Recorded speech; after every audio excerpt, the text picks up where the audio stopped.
வணக்கம் பிரவீன்.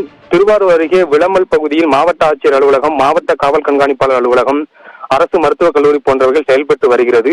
இந்த நிலையில் தற்போது திடீரென பயங்கர வெடி சத்தம் போல் கேட்டுள்ளது. மேலும் பயங்கர ஒலியால் மாவட்ட ஆட்சியர் அலுவலகம், மருத்துவக் கல்லூரி, மாவட்ட காவல் கண்காணிப்பாளர் அலுவலகம் ஆகியவற்றில் பணிபுரிந்த அரசு ஊழியர்கள் மற்றும் பொதுமக்கள் அலறியடித்துக் கொண்டு வெளியே உள்ளனர். இதில் நில அதிர்வா, விமானம் ஏதும் விபத்து நடந்திருக்குமா என பல்வேறு கோணங்களில் மாவட்ட நிர்வாகத்தின் சார்பாக பல்வேறு விசாரணைகள் மேற்கொள்ளப்பட்டு வருகிறது.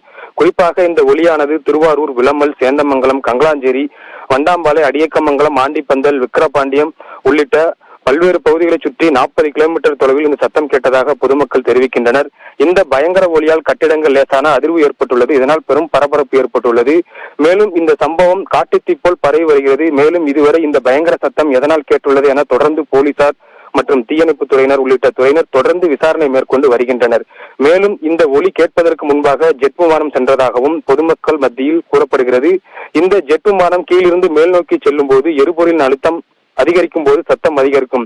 இந்த ஜெட் விமானம் சென்றுள்ளதால் இந்த பயங்கர சத்தம் கேட்டிருக்கும் என கூறப்படுகிறது. இதனால் கட்டிடங்கள் குலுங்கியிருக்கும் என சிலர் தெரிவித்துள்ளனர். மேலும் இந்த சத்தமானது தற்போது மாவட்டம் முழுவதும் காட்டுத்தீ போல் பரவி வருவதால் பொதுமக்களிடையே பெரும் பரபரப்பு ஏற்பட்டுள்ளது. பிரவீன்.